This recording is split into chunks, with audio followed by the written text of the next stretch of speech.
UP और उत्तराखंड की खबरों के लिए एबीपी गंगा को सब्सक्राइब करें और बेल आइकन दबाएं। अगर आप उत्तराखंड जाने की सोच रहे हैं तो यह खबर आपके लिए बहुत ज्यादा जरूरी है।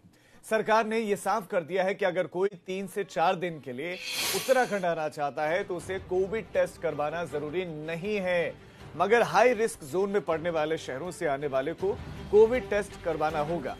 इसके लिए आपको स्मार्ट सिटी देहरादून वेबसाइट पर जाना होगा, जहां से आप दिशा निर्देश पढ़ सकते हैं। तो उत्तराखंड में एंट्री के लिए आप कुछ नए दिशा निर्देश जारी हो गए।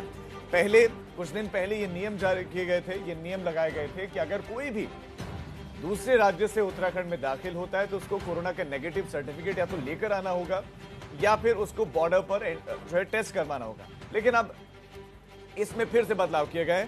रवि कैंतुरा हमारे संवाददाता इस खबर पर और ज्यादा जानकारियां देंगे।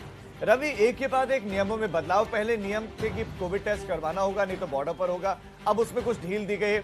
अब ये ढील क्यों दी गई है और जो हाई रिस्क जोन, क्या वो पहले से तय है कि हाई रिस्क जोन में ये इलाका है, ये इलाका है?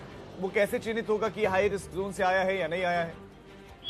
बिल्कुल जी राजीव, देखिए मैं आपको बता दूं, पहले 31 शहर चिन्हित किए गए थे। जब शुरुआत में उत्तराखंड में बाहर के नागरिक यहाँ पर पहुंच रहे थे तो पहले 31 शहर ऐसे चिन्हित किए गए हैं, जिसमें मुंबई है। और अगर हम दिल्ली की बात करें तो दिल्ली पूरा उसमें आएगा। और इसके साथ ही अगर हम उत्तर प्रदेश की बात करें तो उसके कुछ शहर जो है उसमें चिन्हित किए गए हैं। तो 31 शहर हैं कुल मिलाकर जो रेड जोन में माने गए हैं। और इन शहरों से कोई भी व्यक्ति उत्तराखंड आता है तो बॉर्डर पर उनकी सैंपलिंग अनिवार्य है।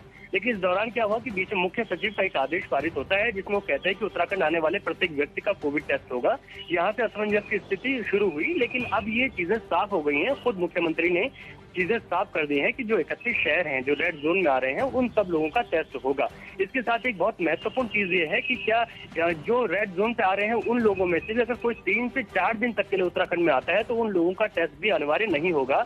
बस एक शर्त इसमें ये रखी गई है कि अगर किसी में कोविड के सिम्टम्स अगर डॉक्टर्स बॉर्डर पर देखते हैं तो वहां पर जो है उनका टेस्ट करना अनिवार्य रहेगा। ऐसे लोगों को अपने सैंपल देने पड़ेंगे। इसके साथ ही चाहे वो रेड जोन से नहीं आ रहे हैं और वो लोग अगर बॉर्डर पर हैं और उनमें कुछ ऐसे सिम्टम्स हैं जो कि कोविड के हैं, और इसके साथ ही जो लोग खुद अपना टेस्ट कराना चाहते हैं एहतियात के तौर पर, तो उन लोगों के भी कोविड टेस्ट कराए जाएंगे। जी राजीव। रवि, एक और चीज जानना चाहता हूँ, जो 3 से 4 दिन के लिए आना चाहते हैं तो उनके लिए तो जरूरी नहीं, लेकिन अगर किसी को 1 दिन के लिए, 2 दिन के लिए आना है तो क्या उनको नेगेटिव सर्टिफिकेट लेकर आना होगा?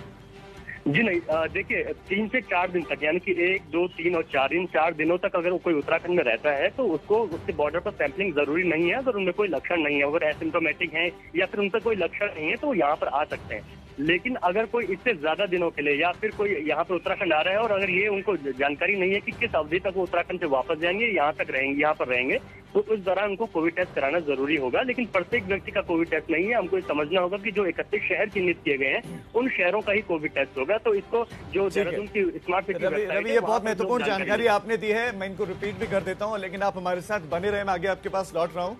तो अगर 3-4 दिन के लिए आप उत्तराखंड जाना चाहते हैं तो आपको नेगेटिव सर्टिफिकेट लेकर नहीं जाना होगा। लेकिन अगर सिम्टम आप में दिखाई दिए तो डॉक्टर फिर आपका टेस्ट करवा सकते हैं बॉर्डर पर। दूसरा, अगर आप 3-4 दिन अगर 1 हफ्ते के लिए रहना चाहते हैं या अभी आपको टाइम नहीं पता कि कब तक आप रहेंगे तो आपको नेगेटिव सर्टिफिकेट लेकर जाना होगा।